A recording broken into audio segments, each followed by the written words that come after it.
Assalamualaikum warahmatullahi wabarakatuh. Kembali lagi di channel Nasihat Kehidupan Misteri. Pada video kali ini saya akan membahas tentang pedang Nabi Muhammad yang berasal dari Nusantara. Bangsa Arab dan Nusantara sebenarnya sudah lama saling berhubungan dalam perdagangan internasional. Bahkan tercatat sejak sebelum tahun 1000 Masehi, keduanya sudah saling berhubungan. Selain rempah-rempah, ada satu komoditas yang cukup penting dalam percaturan perdagangan internasional pada masa itu, yakni senjata tradisional. Eski Fatimi sempat merekam perdagangan senjata Arab Nusantara dalam papernya yang berjudul Malaysian Weapon in Arabic Literature. Namun karena beberapa hal, peristiwa ini tak terekam secara meluas dalam khazanah historiografi Nusantara. Dalam Tarikhul Muluk wal Umam, Tabari sempat merekam kejadian tersebut. Ketika menaklukkan Bani Kainuka, Rasulullah SAW mendapatkan 3 pedang: pedang Batar, pedang Kalai, dan pedang Haf. Memperkuat hal ini, Mubarak Ibnu Atsir mencatat dalam An-Nihaya bahwa Nabi SAW pernah bersabda, "Pedangku berjenis Kalai." Pedang Nabi Muhammad SAW memang ada banyak.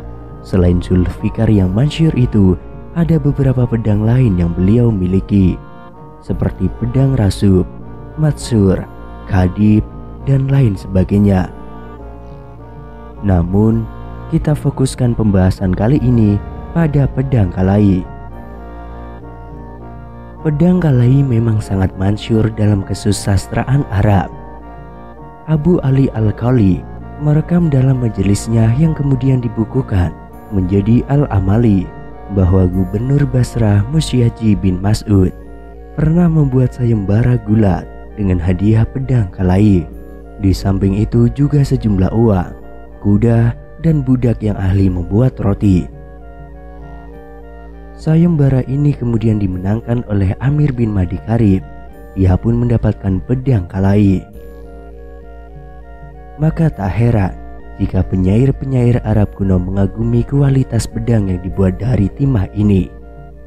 Bahkan Nuwairi dalam magnum opusnya yang berjudul Nihayatul Irbi merekam satu peribahasa bagus. Jika pedangmu sudah dikalaikan di Hind dan dibuat di Yaman, maka lengkap sudah hidupmu.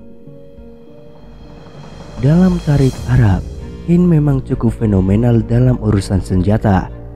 Kemasyhuran pedang Nabi Muhammad adalah satu bukti tentang kualitas pedang Hind. Namun dalam pembahasan Kalai kali ini, manakah yang dimaksud Hind, tempat asal pedang Kalai milik Nabi ini? Beruntungnya, Kaswini dalam Atsarul Bilad memberitahukan kita tentang asal-usul pedang Kalai dari utusan dinasti Samaniyah yang pergi menuju Tiongkok pada tahun 942. Utusan itu bernama Mushir bin Muhalhil. Ketika menjelaskan sebuah kota bernama Kalah, di masa ini dikenal dengan nama Klang di Malaysia, di Selat Malaka dekat dengan Sumatera. Kaswini mengutip catatan Mushir. Kota Kalah adalah tempat dibuatnya pedang Kalai. Pedang Kalai adalah pedang yang luar biasa dari Hind atau tanah Hind. Kota Kalah adanya satu-satunya tempat di dunia di mana pedang Kalai dibuat. Jadi, nama pedang Kalai merupakan Arabisasi dari nama kota Kalah. Mengenai lokasi kota Kalah, catatan tua dari Sulaiman dari Sifat tentang Kerajaan Sabak memberi kita sebuah gambaran yang cukup bagus. Di antara kekuasaan Maharaja Sabak adalah kota Kalah, sebuah kota yang tepat berada di tengah Arab dan Cina. Kota Kalah memiliki luas 80 faraksah dan kota ini memiliki banyak komoditas. Di antaranya adalah gaharu, kamper, cendana, gading, dan timah khas Kala. Seperti yang kita ketahui, Nusantara pada zaman dahulu memang sangat terkenal dengan komoditas-komoditas itu. Timah kota Kala memang sangat terkenal di masa itu. Salah satu hadis Sahih Bukhari menyebutkan adanya tombak berjenis anduk yang dibuat para sahabat Nabi Shallallahu Alaihi Wasallam. Tombak ini ditafsiri oleh Ibnu Jauzi sebagaimana dikutip Ibnu Hajar sebagai tombak timah dari Kala. Jadi timah dari Nusantara kualitasnya sudah sangat terkenal pada masa itu. Maka bisa disimpulkan bahwa pedang Kalai milik Rasulullah Shallallahu Alaihi Wasallam adalah pedang yang berasal dari kota Kala yang pada abad ke-7 berada dalam genggaman Maharaja Sriwijaya. Selain pedang Kalai, pedang Zulfikar dipercaya sebagai senjata paling kuat yang dimiliki oleh Nabi Muhammad SAW. Dalam sejarah Islam, pedang ini memang paling dekat dibandingkan senjata lain yang digunakan pada masa itu.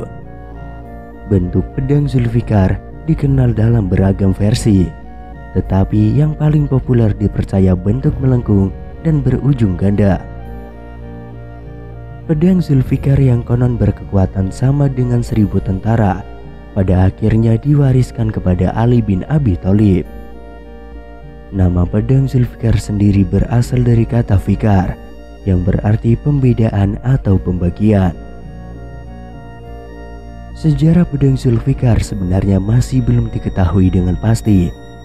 Namun, menurut kepercayaan umat muslim, pada masa perang Badar, Nabi Muhammad SAW mematahkan sebuah ranting yang secara ajaib berubah menjadi pedang Zulfikar.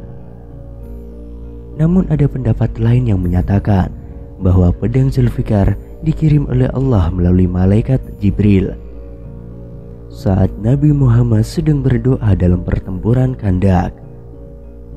Pendapat lainnya lagi mengatakan bahwa pedang Zulfikar adalah hasil rampasan sewaktu perang sedang berlangsung.